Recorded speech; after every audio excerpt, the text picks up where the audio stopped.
I am a fiction author. M.R. Sellars, you can see my books back there, I write fiction. Since I write fiction, that means everything I'm standing up here and telling you today is a ration of bullshit. Okay, I'm making it up as I go along. Do not take anything I say too seriously. If you do and you get offended, that's your problem, not mine, and I don't care. We all good with that? Hell yeah. Okay. Next, I'm probably one of the most irreverent people you're ever going to meet. So, 4-letter words fall out of my mouth constantly.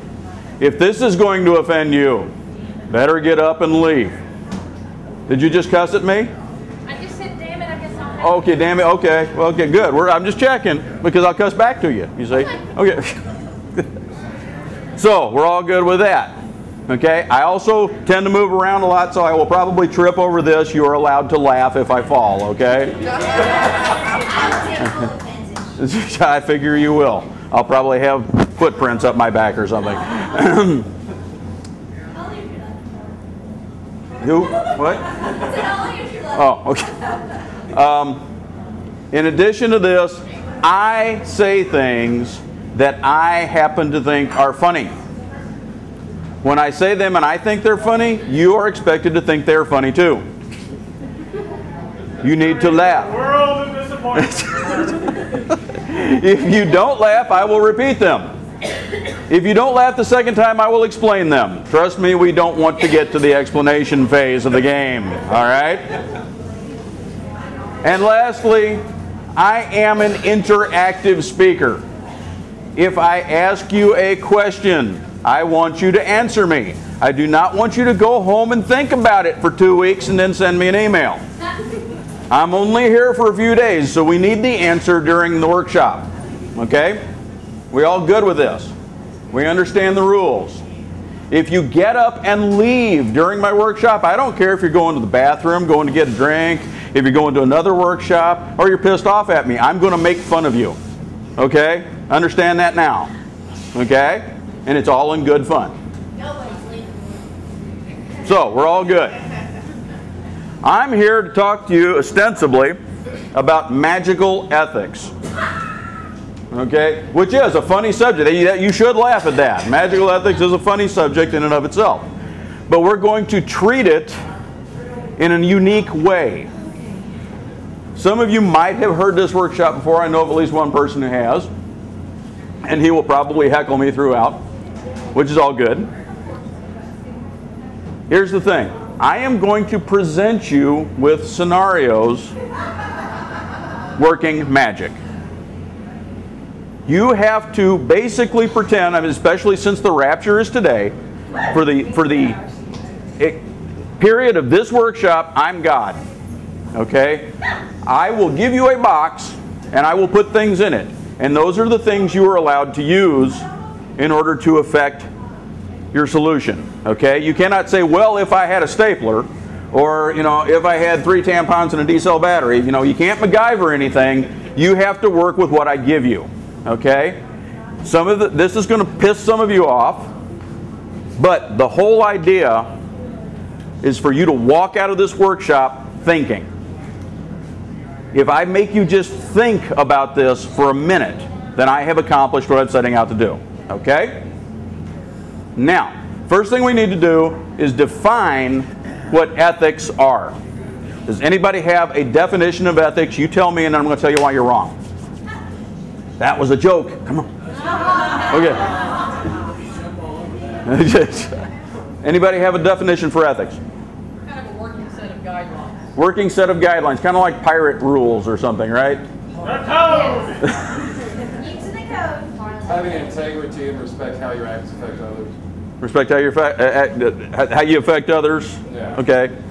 A basic guide of moral behavior. Basic guide of moral behavior. Okay. This all sounds pretty good to me. Ethics are basically our behavior. It's a set of guidelines for our behavior. Now, I'm going to do something that's going to cause Merriam-Webster to roll over. Okay? But, dictionaries everywhere are going to catch on fire. I am going to take ethics And now we're going to take morals. Okay, now if you look in the dictionary, the definitions are identical. Ethics and morals are the same thing. However, what do we think morals are? Do we have a definition for morals? I always thought morals were religion-based. Okay, religion-based? What society expects? Morals a noun, ethics a verb. Morals a noun, ethics a verb. Okay. That's one way of approaching it. Anybody else? I guess it's a set of your own personal guidelines. Okay, on the nose here. My definition of all of this, see, I almost tripped myself, is that you have ethics, which are an external compass that are imposed upon you by basically your society and where you live. Morals are an internal compass that is imposed upon you by yourself and often by your religious teachings. Now that's my personal definition of the two. Now what you end up doing is blending morals and ethics together to come up with ethicals or morics or something, and it's your set of guidelines. It's your pirate rules. Okay, it's the code that you follow. Now, we can probably all agree in this room that if I were to go over here and stab Miranda to death, okay, that this would be a bad thing, right? This would be a very negative thing to do. However, What if she wants to die? but what if she wants to die? What if there are factors among all of us where we will take our set of codes, our morals and ethics, and they will be viewed on the whole as the same as everyone else's, but we all have a little different level of, well, you know, she had it coming. Ethics has a, Or, you know, ethics has a context. yes, it has context. And we each view the context a little differently on our upbringing, on how twisted we are, how... Don't make fun. Remember, I'll watch your book. Yeah, okay. I'm chasing you off, huh? So, these ethics and morals are a little bit different for each of us. Okay? Even though on the surface during a conversation we might say, well, that's okay, you know, I believe we shouldn't kill, but it's okay to kill in certain situations, but this person might not believe it's okay to kill in certain situations, and so on and so forth. So that's where we're going to get this whole Kobayashi Maru thing going on here. I'm going to put you in a no-win situation. First thing we're going to do is start off with a money spell. Okay? Everybody familiar with a money spell? I can make one up. You can make one up, but you know what I'm talking about. I'm not talking about prosperity. I'm not talking about abundance. I'm not talking about a lot of anything. I'm talking about money. Cold, hard cash. We're going to do a spell. It doesn't matter how you do it, however it is with your particular tradition, whatever kind of magic you work, you know, green candle, you know, paper, whatever you do, to do a money spell to get cold, hard cash. Is it ethical and moral for you to ask the universe for cold, hard cash? Yes. Not for me. Not for you. Why isn't it for you? Because I don't really care whether I have any money or not. As long as I can pay my bill. I mean, You don't living like the lilies of the field. I don't care. You don't care if you have money or not. Okay, so, but what if you needed the money? Would it be, and you didn't have it? I would just assume that it would come along. I wouldn't even ask for it. You would just assume manna from heaven. Just Or I would sell some stuff or do work more or something. Try to get it. okay, so you're going to approach it differently. Okay, I get that. I get that. I'm going to kill myself here. Yeah. Now your assistant holds your tail, Merv. Oh, so now she has me on a leash. Okay. Too many different cats.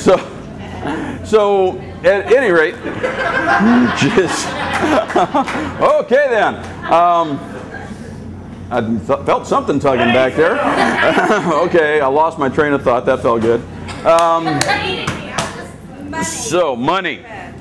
Money, it's okay. Most of you think it's okay to go ahead and ask the universe for money. I think it is too. There's no reason why you can't just ask the universe for money. Now, let's say that you need $2,000 right now because your car needs new tires and rims, and you don't want to just get these tires and rims. You want to get the nice spinny ones and the with the lights and the fancy tires and everything. Is it okay to ask for $2,000 from the universe for those tires and rims instead of just getting the $500? Why? What you said? You said yes. Yes, and I'm getting head shakes over here. No. You should ask for more than you need, not want, need. Never ask for more than you need. And then they give you the better. You ask for what you want, and you take what you get. You ask for what you want, and you take what you get. Because the universe might not necessarily give you $2,000. They might give you $500. Okay? So it's like negotiating a salary at a job. Yes. You say, I want $182,000, and they come back with $175,000, and you say, okay, hired. Right? Okay. Y'all don't agree with that, though. I never asked for a set amount. She and I were just talking about that. You never ask for a set amount. But in my universe right now, in front of this camera, we're going to ask for a set amount. Okay. Then I wouldn't ask for Then you wouldn't ask for the $2,000. It's not ethical and moral in your estimation. Okay? Because then to me there comes in an element of greed and an element of not working for what you get, and that's where my ethics fall apart. Okay. Well, you're going to love me by the end of this. Because you're probably going to have a little poppet pin sticking in a Merv doll at the end of this whole thing. Okay. Let's ramp this up a little bit. You have tried to borrow the money. Okay? You have gone to your Uncle Fred. Uncle Fred is a multi-millionaire. Okay? And Uncle Fred has all this money, and you're his only living relative at this stage of the game. You guys really aren't great friends. You get along. And you go to Uncle Fred and you say, Uncle Fred, I really need to borrow $2,000 to get these tires and rims.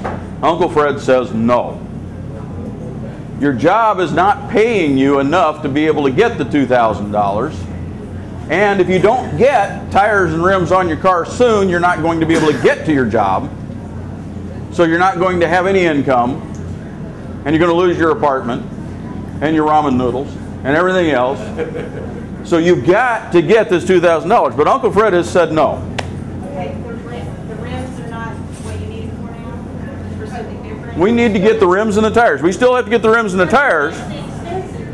But we just want the expensive ones.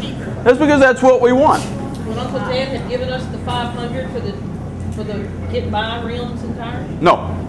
He won't give us He won't give us anything. Okay. So Just checking. we can ride the bus then. Okay. Okay. Yes. I think it's unethical to even go to your uncle if you don't have a good relationship with them. So it would also be unethical to go to a spirit and ask for something that is disrespectful. Okay, it's disrespectful to go to Uncle Fred since you don't have a good relationship with him, but what if you have a good relationship with the universe? Okay, if you have a good relationship with the universe, you should. It would not be unethical to ask for what you want, but to also know that, to also state that you recognize the will of the universe is what you're going to get, and you appreciate what you get. Okay, so it's okay to ask for what you want and take, like Patrick said, ask for what you want, take what you get, and be grateful for it. Yes. Okay, so that's, yes. In your world, is this person, I have a thing about doing the mundane work first before you do magical. That's just a personal code I have. Is this person planning on cutting back? Like, is this the person who wants these rims? Is he also going out to fast food, gambling? I mean, is he throwing away money in other parts of his life? No, Or is he willing to really focus in because he wants this? This guy is working as hard as he can at his job. He's taking any overtime he can get. He's eating ramen noodles. He's doing whatever he can. He's down on his luck. You know, the equation, you have kids to support too. Well, we could throw some kids or a ferret or something in there, but money everywhere else, and then just want this. He's really focusing on. he's focusing on this. Okay, So so that makes a difference for me. that makes a difference for you. So if he's knuckling down and doing what he has to do, and he just still can't make it, Mundane energy out there to try. then he's putting it out there. But if he's laying around on the couch and eating, cheesy poops and, blowing his money, then that's a whole different story. For me. Okay. So in other words, you're saying that he needs to be struggling. He has to be struggling? I think in my ethical world, I think, and it's not that I think it just doesn't work, it backfires. I think if I ask for money, but there's ways that I could create that money and I'm throwing it away, I think the universe doesn't respect it. I actually think if you lose more money, that would backfire. Okay, so it's counterproductive to do it. Right. Okay. Danny helps those. Bullshit. That's just my personal thought. Bullshit. Okay. He called bullshit on you. Okay. Explain. We're not talking about a particular Christian morality here. We're not talking about anybody's morality. We're asking the universe, our higher power, whatever that may be, for something we want. Yes. Now, if you believe that it's necessary to lead a good, moral life, not too much greed, not too much lust, I'd get out on that one. Not too much of anything, then obviously in your moral and ethical world, then your action should be limited to just what you need. The thing is that this is something you want. It doesn't really base on morals or ethics. It's both something you need and something you want. So if you are right with the universe, there's no problem with asking for it, because what the universe is going to do is give you what is appropriate, auspicious, and fortunate for you. It's not a matter of good or evil, it's a matter of appropriate. I think deity helps us and helps themselves. Now deity can give you a birthday present or an extra reward to encourage you to keep doing what you need to do to help yourself. But again, if you're just sitting around on your butt going, give me, give me, give me. Okay. It's like asking to win the lottery and you haven't walked out and got the ticket yet, though. What's the point? Okay. You have to do your part in order for it to give you something. For me, it's not he misunderstood method. It's not, for me, it's not a good and evil, it's an energy thing. It's getting that energy, it's focusing, it's deciding what to do and doing it. And I just think it does make a difference that if I decide this is what I want and I'm putting all my financial, my mundane resources into it, then I want it rather than just filtering my energy away. Okay. I think what you said is that the key phrase what you said is if you're right with the universe, that's how you're right with the universe. It might not be how you're right. Right, that's how I view it. But here's the trick. Here's what I've always found. You wish for it really hard, like you try as hard as you can to get it. You're like, oh man, I can't get it. You're getting bummed out. And then I wish I had those tires. Then when you say, oh well, if I need them, somehow I'll get it. If you forget about it and relax, then it'll come to you. Like that's sort of how magic works in general for me. But it's a sense of entitlement that we're talking about as well. And I know this is getting off my hair, but if you need $500 tires and rims and you feel entitled to $2,000 rims just because that's what you want, then I think you're sending out all sorts of negative energy because it's an entitlement. It's not or you feel a sense of entitlement for it, not a sense of need. But that's almost sounds like you're settling for less. You want what you want, but I'll settle for this because I'm not worthy of having this up here, but I'll have this down here. To me, that's what it sounds like. But if you're taking that $2,000 and you only need that $500, and that 15 extra